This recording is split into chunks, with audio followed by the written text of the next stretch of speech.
Great. Hello, Augusta. Thank you very much for joining Southside Stories today. Hi, Matt. Hi. Great to have you here. Let's start, Augusta, by just hearing a little bit about you and your company and perhaps where you're based. Yeah, sure. So I started AAA Global about 6.5 years ago now, and we started in London. London's the headquarters, and since then we've opened up in five other countries, predominantly in Asia and the Middle East. But London is still our main hub. We are a recruitment company specializing within the quant and discretionary finance industry, so covering all sectors to do with quant and discretionary finance. And we are working with the largest hedge funds in the world, prop firms, some investment banks, and working globally. Fantastic. And we might go into quant and discretionary finance in a second. Just before we do that, you've built a really successful career and company in recruitment. What was it about recruitment in the first place that got you? Why did you decide to build a career in recruitment? I think, to be honest, I'm like most people who entered recruitment. I kind of fell into it. So, I graduated university.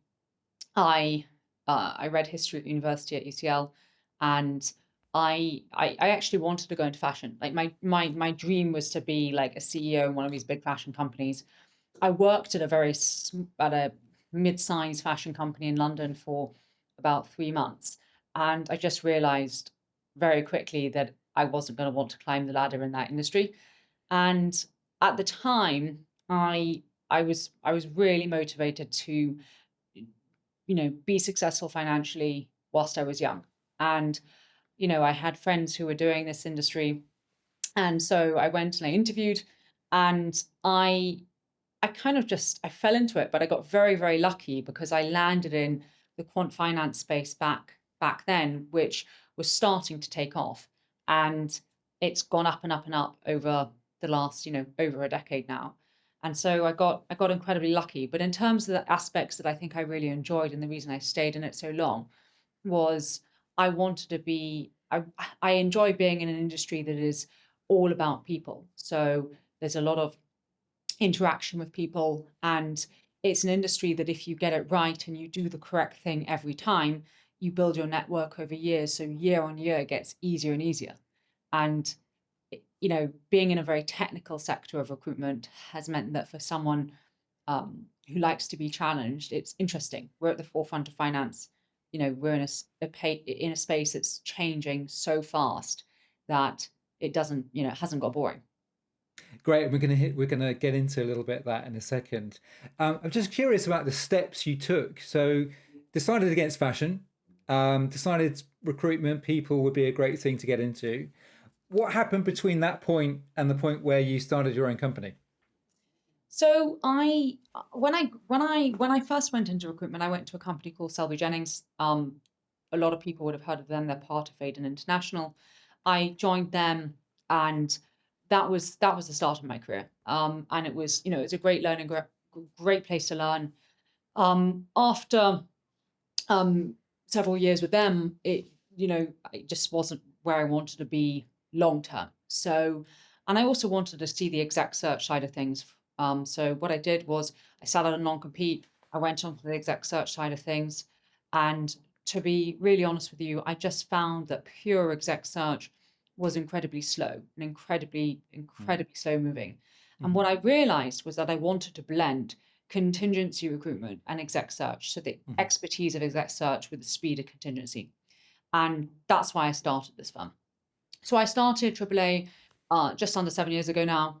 And, you know, I think because I've managed to build a very good network um, over essentially more than a decade now, it has just meant that I've had clients that have moved with me time and time again, and I've got companies and people who've worked with me for a long time, and it's just meant that we've managed to build a business that is very scalable because there's so much demand for the expertise we have. Brilliant.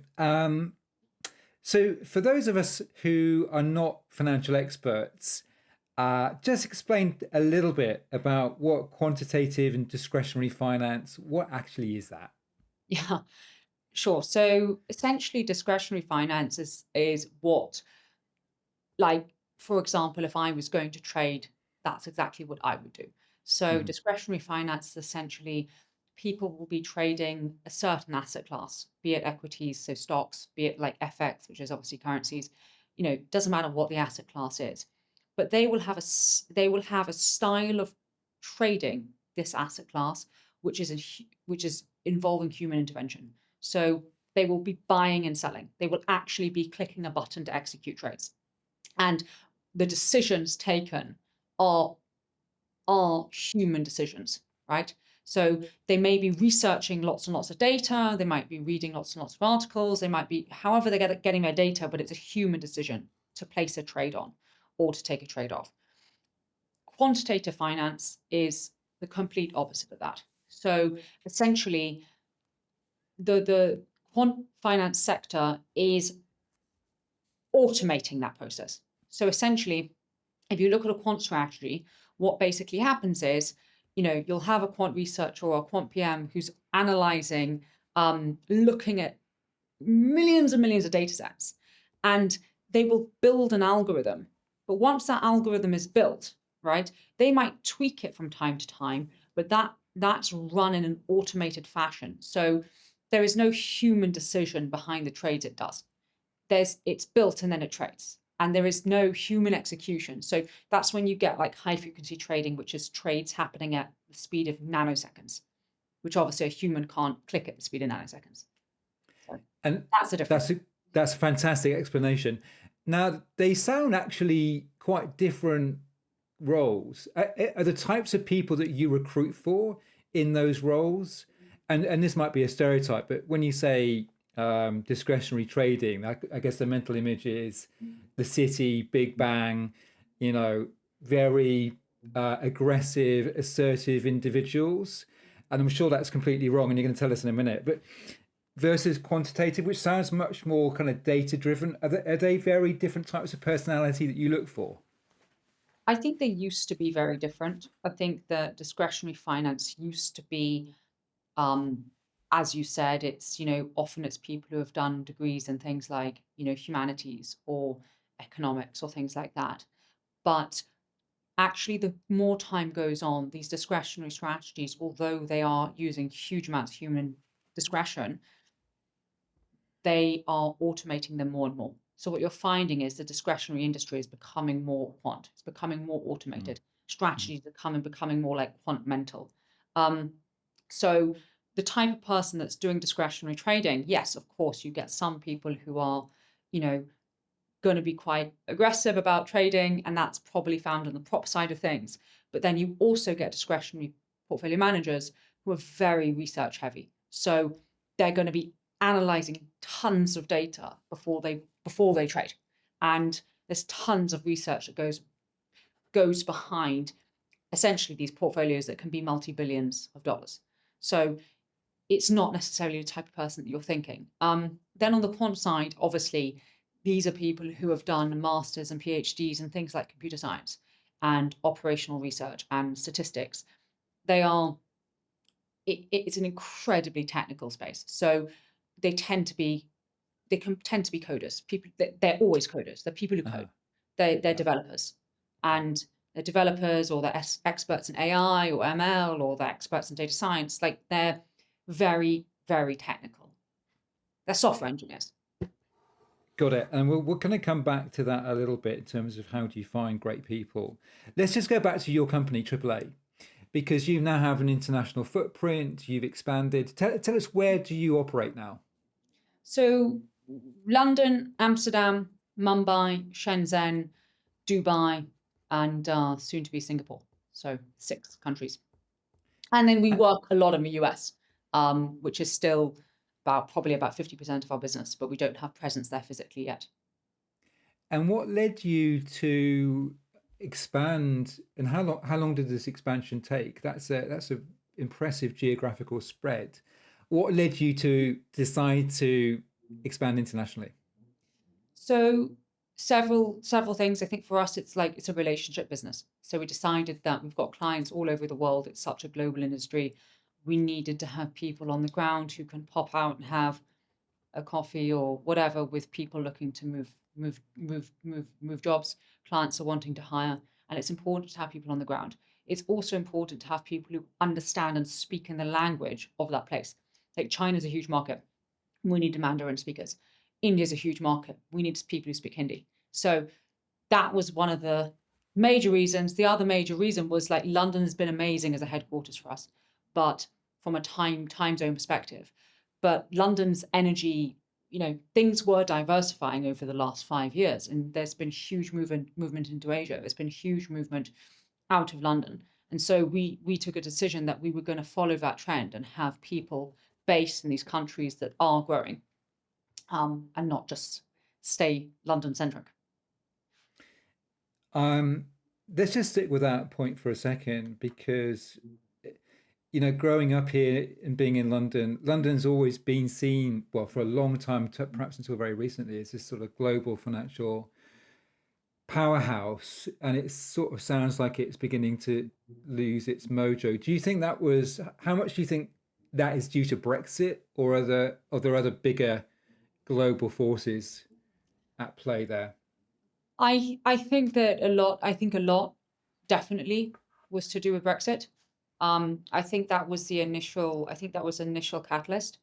I think it was that, along with the fact that markets in Asia have been doing so well. So, when you look at the likes of China and places like India, which have really come up, I think it was Brexit paired with the fact that Asia's doing so well. And then I think on top of that, I think London really suffered with COVID. So I think that Brexit would, of course, it has had a massive impact, but I think then it was on top of that, um, COVID and lockdowns, and a lot of people shifting out of London because of work from home and things like that. And I think on top of that, I think it's just been one too many things. And I think London, of course, is still a financial hub. But I think the difference is that there are other financial hubs that are just growing at a faster pace.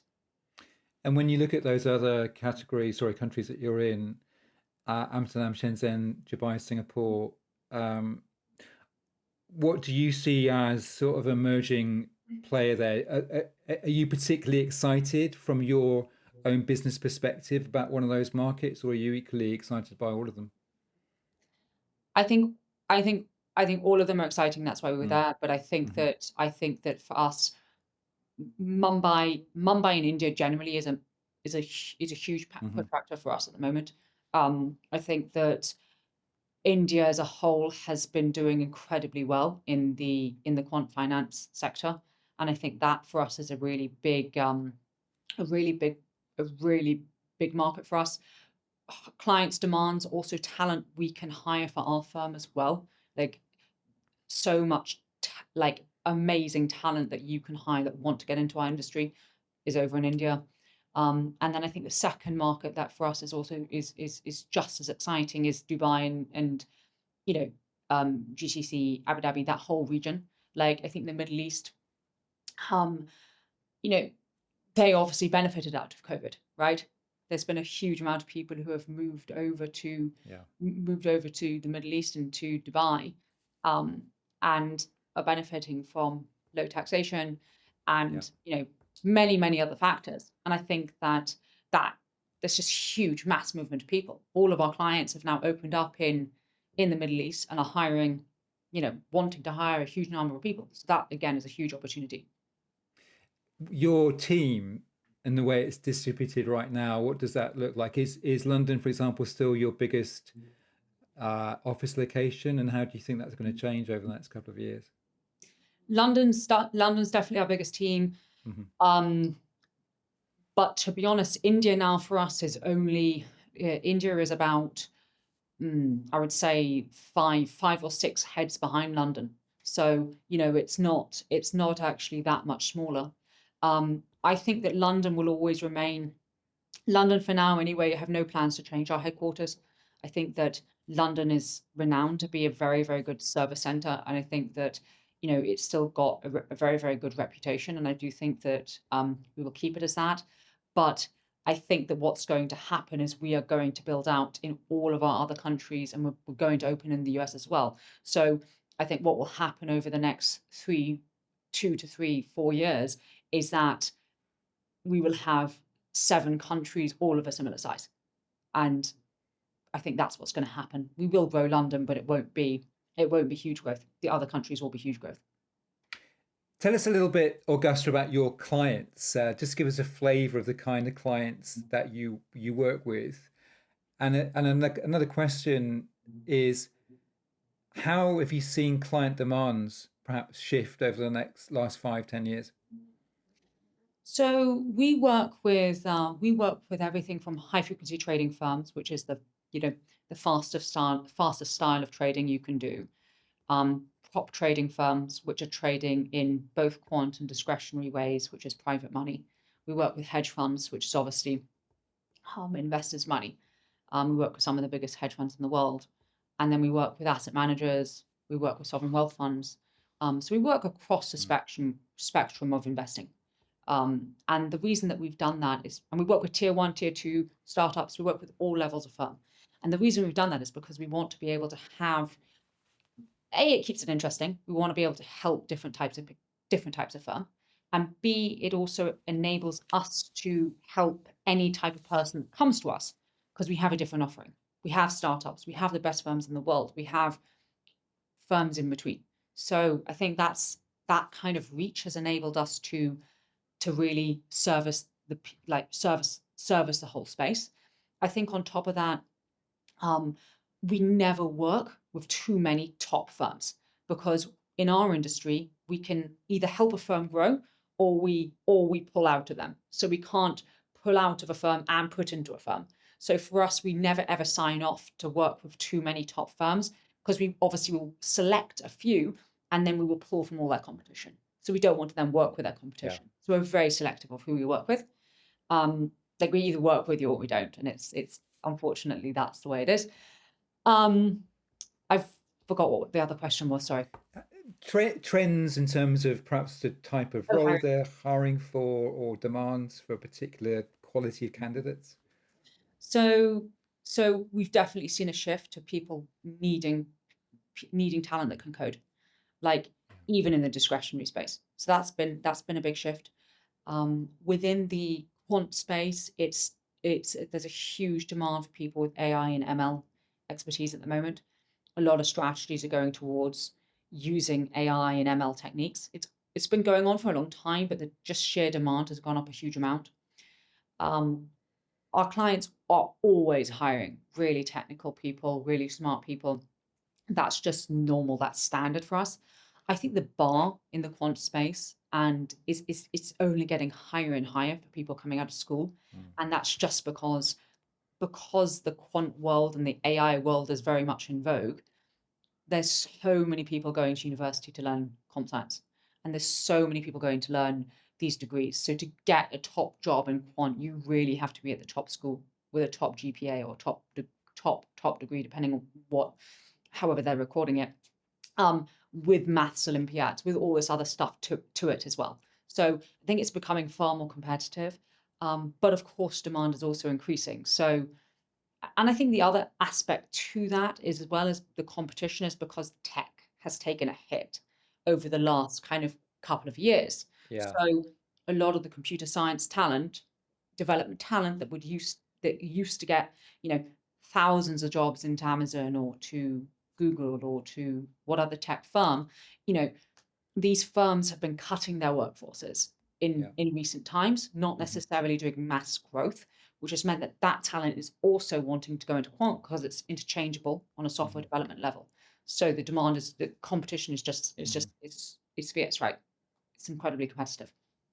What advice would you give somebody who, yeah, I don't know, just looking to switch career, or maybe is early in their career, or is a smart graduate, over and above sort of just intellectual horsepower? What other attributes and advice would you give to somebody who might be listening to this that is thinking about a career in either quant or discretionary and is perhaps looking for that first entry point?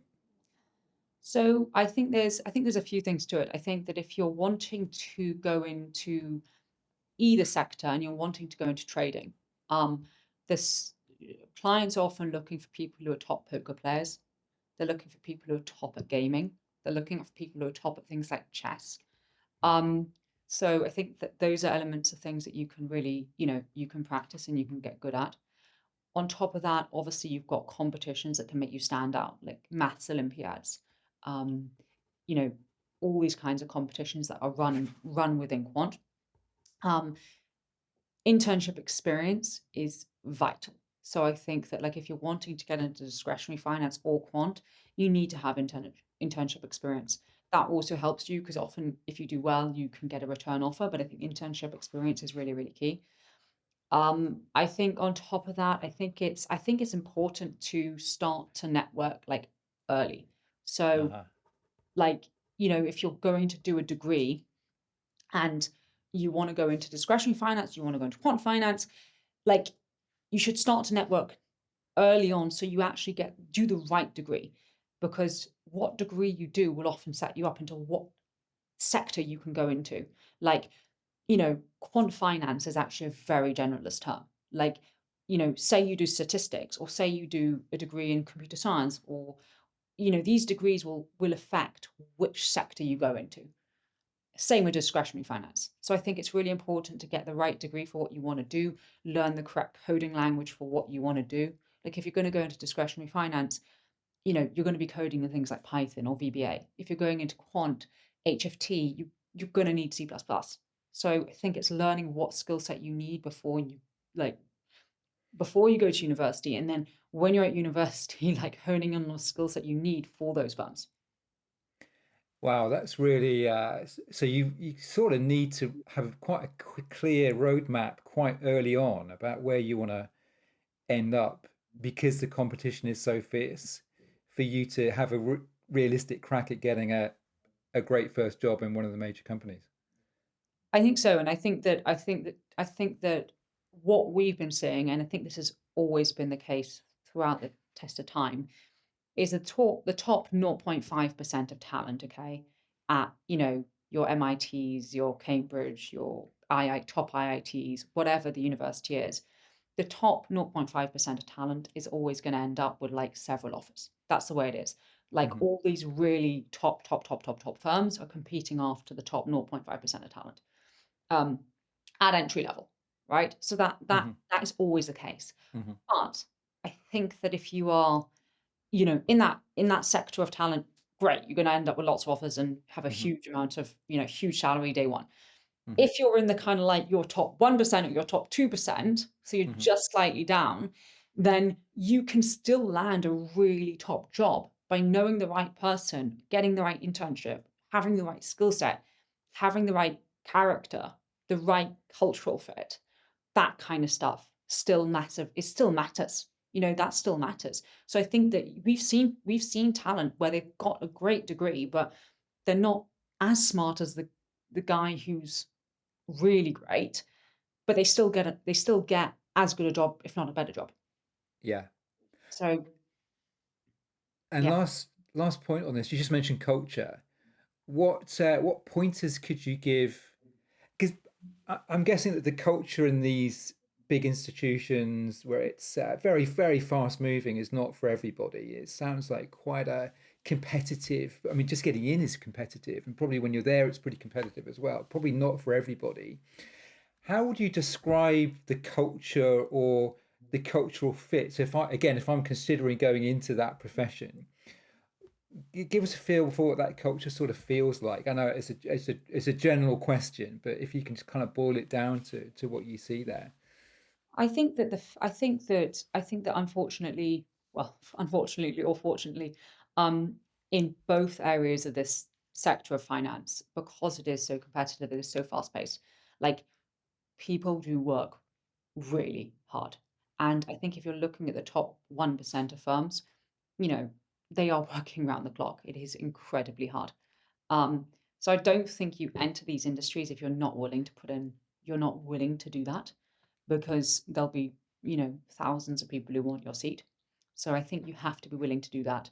Yeah. I think when you choose a firm, though, if you are fortunate position to be able to choose which firm you join and you get more than one offer, you have to really think about, do you want to be siloed? So like long term, do you want to be on your own, running your own trading strategy, or a siloed software developer? Like, do you work well on your own? Do you like that siloed environment? Or do you want to join a firm which is really collaborative? So Hmm. you've got Hmm. hundreds of Hmm. people working on the same ideas, building towards a Hmm. common goal, Hmm. because these firms are all structured incredibly differently. Hmm. So you have the very siloed path, which is for some people. Some people like that. They get a Hmm. direct cut of everything they earn. It's very, very structured. Some people like a very collaborative route. Hmm. It's a very, very different path. Yeah. So I think that's one thing to think about. Uh-huh. Yeah. That's great. Some great advice there. Augusta, let's switch back to you. Um, Super successful, multi-location footprint. A couple of questions around how you manage your life and your business. What keeps you up at night? What are some of the major challenges on your horizon when you look at 2025? I'm sure there's lots of opportunities, but what are some of the challenges in your business? I think that there's not enough time in the day. Yeah. Everything that we want to do, like I think that we're very fortunate. We've got amazing clients. We have a lot of demand for what we do. It's about hiring enough people into our business, the right people fast enough. I think that one of the things that we struggle with in certain of our countries, not all of them, is getting people who have that like grit, and people who, want a long-term career in recruitment, and they don't see it as like a quick, I'll go into it for a year and then Mm-hmm. do what I really want to do. We want people who really are Mm-hmm. passionate about this industry Mm-hmm. and want a career in it and want to build something amazing, and people who want those long-term relationships. Like, we're looking for the right type of person all the time, and that's quite challenging to find. So we spend a lot of time speaking to people and interviewing people, and we filter. We're very, very careful of who we bring into the business because of our reputation we need to keep and the culture in the company. So I think that is a challenge, and I think the other main challenge is finding candidates, the candidates our clients want fast enough, because a lot of these top people don't necessarily want to move, and everyone wants the same people. So that is hard. Are you seeing much global movement with those five or six financial centers? Is there much talent movement? Are you taking people and moving them around some of these centers? Tons from London and Asia and Mm. Europe to Dubai, Hmm. tons. Yeah. Um, and then quite a lot of people over the last couple of years wanted to leave China into Singapore. So Hmm. that was quite a big Yeah. shift. It's now Yeah. kind of calmed down, but that was quite a big shift. Yeah. India, actually, it's quite interesting because India, a few years ago, if you'd asked me this, I'd said everyone always wants to leave India. They want to go to Singapore or wherever else. Now you're seeing a lot of Indians wanting to go back to India from places like the US, places like Singapore. So that's quite interesting. Um, I think that in our space, and I think in this industry, I think that there is just so much global movement because they've gone into the industry because they're competitive and they want to become the best. So therefore, they're willing to go wherever they need to go to be the best for the best job. The owning issue we find in terms of moving talent into it is Singapore, and that is predominantly on a visa issue, Yeah. more than anything. Also, people, I don't know what it is about Singapore, but a lot of people don't necessarily want to move to Singapore. But more than anything, it's a visa issue. But apart from that, Yeah. a lot of Yeah. movement. Yeah. Singapore is pretty tight on its immigration policy. Yeah. Um, and managing this spread of time zones, managing the challenges that you just spoke about, managing teams in multiple locations, how do you manage your time? How do you prioritize? How do you balance the short-term frequency of urgency with the longer-term strategic planning for your business? I'm incredibly organized. So like I time block. So I will I will like my calendar's blocked out for, you know, weeks at a time. So I will literally look at my week on a Sunday and I will block time. So for example, if I need to strategize of, I don't know, opening in New York, I will block out that time and there will be no distraction. There'll be no notifications, there'll be no distraction. But also once I finish that section of time, I move on to the next thing. And then I also am very efficient with meetings. Like I kind of follow the Tesla view on meetings. You know, if I'm in a meeting with colleagues and they're talking about things that sure, it's interesting, but they can take a decision. I'm not in that meeting. Like I'm not, I'm out. And Yeah. I'm very in the weeds. I'm very involved in the entry level people into our company, bringing them up, getting them to be the next generation of our recruiters. I'm very involved in every aspect of the business. I'm super involved. So Mhm. I have to be ruthless with my time. Yeah. Yeah. Great advice. Love that. Um, to wrap up, tell us about, and I'm asking everybody the same question.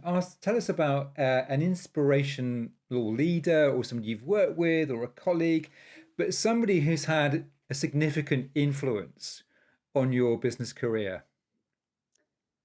Oh, where do I start? There's a lot of people who've had a lot of influence on my career. Um, if I was gonna talk about one person that I've not met, but um I love is Ray Dalio.